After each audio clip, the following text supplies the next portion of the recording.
안녕하세요. 서정웅입니다. 오늘 루브르에서 소개할 작품은 추억에 관한 것입니다. 추억은 단지 빛바랜 기억은 아닙니다. 잊고 있다 문득 떠올라 가슴 저리게 하는 것이고 고단한 날을 붙들어 과거로 보내주는 시간 열차입니다. 고마운 추억은 우리를 쉴 수 있게 해줍니다. 때론 부드러운 바람처럼 만져주고 새벽 안개처럼 촉촉하게 해줍니다. 하지만 추억에 빠지면 슬퍼도 집니다. 추억이 그래서가 아니라 돌아갈 수 없는 것이 안타까워서입니다. 그런데 앞으로 추억이 세상에서 사라질지도 모릅니다. 스마트폰이 매 순간을 기록해 주기 때문입니다. 디지털은 빛 바래지 않습니다. 기억이 흐려져야 감정이 선명해지고 감정이 모여야 추억이 그려질 텐데 디지털은 100년이 지나도 선명하겠죠? 앞으로 아이들은 추억과 기억의 차이를 모를지도 모릅니다.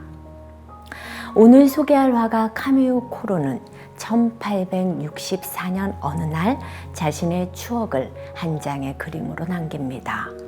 그때 카미오 코로는 68세입니다. 그 정도면 삶의 기억이 충분히 남을 나이입니다. 그는 그 기억들을 모읍니다. 그 다음 마음에 드는 것을 하나하나 골라냅니다. 그것을 모아보니 윤곽이 잡힙니다. 카미오 코로는 붓을 듭니다. 그가 그날 모은 기억은 모르트 퐁텐 호숫가와 근처 숲에서의 것들입니다. 15년 전에 즐겨 찾던 곳입니다. 완성된 작품을 보시죠. 제목은 모르트 퐁텐의 추억입니다. 먼저 느껴지는 것은 내용이 아니라 화면의 질감입니다. 전체가 은혜색 느낌을 줍니다.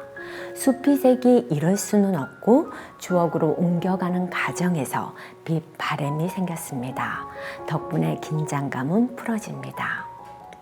우리의 호기심은 눈에 확 띄는 것으로 향하는 습관이 있는데 그렇게 집중하면 피로감이 쌓입니다. 하지만 이 추억 그림은 그런 것이 없어질 수 있습니다. 두 번째로 작품은 흔들렸습니다.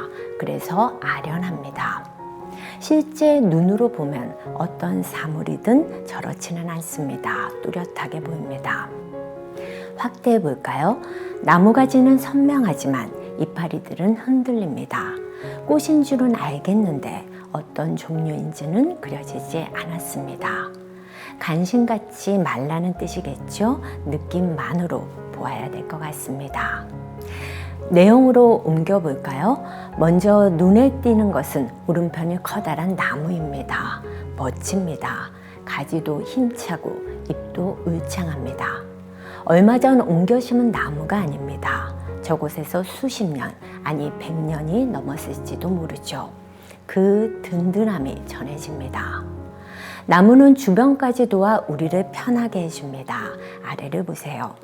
나무가지 사이로 빛이 일렁입니다. 그곳에는 풀밭이 있고 야생화가 있습니다. 완벽한 휴식 공간입니다. 아무리 공간이 좋아도 아름다운 뷰가 더해져야 합니다. 그것은 호수가 담당합니다. 호수가 너무 강하라면 경이롭기는 하지만 위압적입니다. 카미오 코로의 기억 속 호수는 아담하고 잔잔합니다. 물안개 때문에 흐려졌지만 앞산이 멀지 않은 걸 보면 그렇게 넓지는 않습니다. 더군다나 호수 가운데가 섬처럼 튀어나와 한층 아늑해졌고 그것이 재미있는 물 풍경까지 만듭니다. 같은 호수라도 언제 보느냐에 따라 달라집니다. 새벽인지 대낮인지 밤인지. 그런데 카미오 코로의 기억 속 시간은 모호합니다.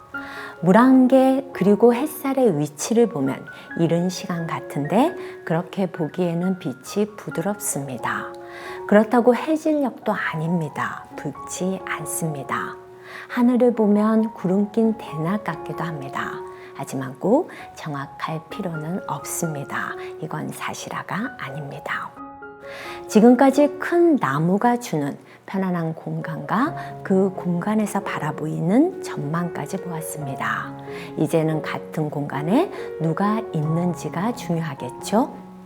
아무도 없고 나무와 풀밭만 있다면 적막하겠고 도끼 같은 야생 동물이 같이 있어도 허전했겠지만 카미요 코로의 기억 속에는 한 여자와 두 소녀가 있습니다. 그들이 이 모르토 퐁땡 호숫가에 마지막 생기를 불어넣어 카미요 코로의 추억을 완성시켰습니다. 자연은 아름답지만 혼자 있는 자연은 때로 무섭습니다. 고로의 그림 속 새 여자는 그것을 완벽하게 걷어내는 역할을 합니다.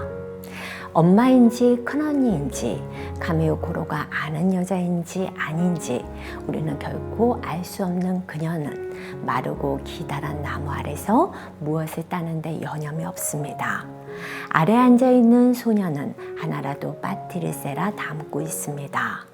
어린 아이는 좋아하고 있습니다. 누구라도 이런 광경을 본다면 미소 짓게 되겠죠? 마지막으로 카미요 코로는 왼편의 낮은 감목들을 그려 이 모든 공간을 무대처럼 감쌌습니다. 지금까지가 그의 추억입니다. 이 그림에 모르토 퐁텐에서의 에피소드가 하나하나 그려져 있지는 않습니다. 하지만 상상되지 않으십니까? 여러분은 어떤 추억을 갖고 계십니까? 혹시 이 작품을 보며 각자의 추억을 회상하셨습니까? 그랬다면 이 작품은 역할을 한 것입니다. 이 작품은 1864년 살롱전에 전시되었고 나폴레옹 3세가 구입해 현재 루브르에 전시되어 있습니다. 1796년 7월 16일에 프랑스 파리에서 태어난 카미요 코르는 엄청나게 많은 약 3,000점이 넘는 풍경화를 그린 화가로 유명합니다. 그렇다고 해서 특별한 이력이 있지는 않습니다. 어려서부터 카미요 코르는 풍경 보기를 좋아했고 그러다 보니 여행을 많이 하게 되었고 그때마다 그림을 그리다 보니 결과가 그리 된 것입니다. 그는 유명 화가가 되려고 그리 애쓰지 않았습니다. 만약 그랬다면 그림마다 힘이 들어갔을 텐데 그의 작품들은 심심할 정도로 순합니다. 그래서 젊어서는 인정받지 못했습니다. 자극적이지 못했으니까요. 하지만 시간이 흐를수록 인기는 올라가게 됩니다. 오래 보고 있으면 마음이 편안해진다는 사실이 알려졌기 때문이죠. 그때부터 위작도 많아졌습니다. 고로 서명만 나오면 잘 팔렸으니까요. 오늘 감상한 모르토 퐁텐의 추억은 제목 자체가 추억이고 추억을 그린 것이지만 그가 노년에 그린 모든 풍경화에서는 추억의 향기가 납니다. 눈앞에 보이는 풍경을 그렸는데도 말이죠. 아마 풍경을 그릴 때 눈에 보이는 것만을 그린 것이 아니라 자기가 겪었던 기억을 덧붙여 그려서 그런 것 같습니다. 비교해 볼까요?